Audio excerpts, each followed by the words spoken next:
যে ব্যক্তি নেতা হয়ে মানুষের অধিকার নষ্ট করে তার জন্য নেতা হওয়া রাজনীতি করা জায়েজ নেই। সূক্ষ্মভাবে একটা কথা বলছি, খেয়াল করেন আলেম যারা আছেন।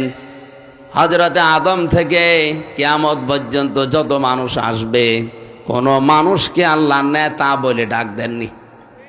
শুধুমাত্র মুহাম্মদুর রাসূলুল্লাহকে আল্লাহ নিজে বলেছেন ইয়াসিন,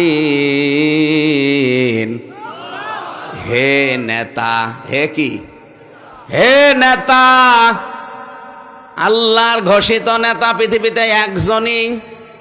এই জন্য আয়াতের তাফসীর পড়তে গিয়ে দেখেছি পৃথিবীতে কিয়ামত পর্যন্ত যদি মুসা নবী, ঈসা নবীও আসে আর মুহাম্মদুর রাসূলুল্লাহকে তার নেতৃত্ব বাদ দিয়ে কেউ যদি মুসা নবীকেও গ্রহণ করে ও জাহান্নামে যাবে। এই কথা বলা লাগবে। আপনি কি বুঝে শুনে হ্যাঁ বলছেন? টের পাচ্ছেন ও কথার ওজন কত? মুসা নবীর মতো এত বড় পাওয়ারফুল নবী যিনি আল্লাহর সাথে কথা বলতেন, হযরতে ঈসা যাকে রূহুল্লাহ বলা হয়, আল্লাহর ফৎকারে দুনিয়ায় এসেছেন, এত বড় পাওয়ারফুল নবীগুলো যদি দুনিয়ায় কোনোদিন আসে আর মুহাম্মদুর রাসূলুল্লাহর আদর্শ বাদ দিয়ে কেউ যদি ওইদিকে দৌড়ায়, আল্লাহর নবী বলেন নিশ্চিত সে জাহান্নামী। বগুড়াবাসী এখনো কি আপনার মাথা খোলে না?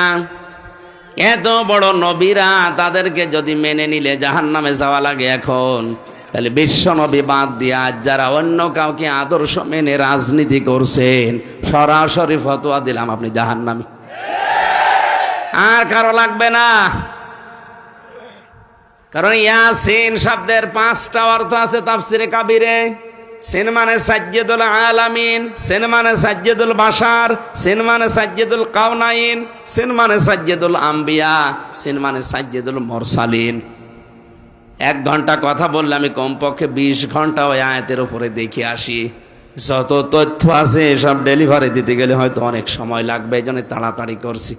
আলেম যারা আছে তারাই বুঝলে হবে সিন শব্দের শাব্দিক অর্থ সাজ্জেদ। সিন মানে কি? সাইয়েদ মানেই নেতা। সবাই মিলে আমরা রহমত কামনা করলাম, দয়া কামনা করলাম যার উপরে, তিনি সাধারণ মানুষ না, তিনি আমাদের আরো জোরে। এই জন্য নেতৃত্বের গুণাবলী এটা আলাদা জিনিস। যে ব্যক্তি নেতা হয়ে মানুষের অধিকার নষ্ট করে তার জন্য নেতা হওয়া রাজনীতি করা জায়েজ নেই। এটা তো আমি বানালাম না, মানে কোথায় আছে বলেন?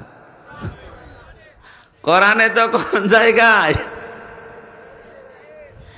সূরা বাকারা 1 নাম্বার পারা 18 নাম্বার পৃষ্ঠার 4 নাম্বার লাইনের আর 6 নাম্বার লাইনের 124 নাম্বার আয়াতে তথ্য আছে। হযরতে ইব্রাহিমকে আল্লাহ জাতির নেতা বানিয়েছিলেন, জাতি না মানুষের নেতা, ইমাম বানিয়ে দিয়েছিলেন। তিনি সঙ্গে সঙ্গে ওই দিন আল্লাহকে জানিয়েছেন, আল্লাহ নেতা হওয়ার যোগ্যতাকে শুধু আমাকেই দিলে, ক্বালা ওয়া মিন যুররিয়াতি, নাকি কিয়ামত পর্যন্ত আমার সন্তানাদি যারা দুনিয়ায় আসবে এরাও পাবে। আল্লাহ ওই দিন সাফ জানিয়ে দিয়েছেন, ক্বালা লা ইয়ানালু আহদিস যালিমিন। এই যে ইয়ানালু, এটা মুসারে বর্তমান, ভবিষ্যৎ, প্রেজেন্ট, ফিউচার। আল্লাহ পাক বলেন হ্যাঁ নেতৃত্ব দিতে তোমার সন্তানদের ভেতরে মানুষ পারবে, কিন্তু যারা জালেম তাদের জন্য আমার কোনো অঙ্গীকার নেই।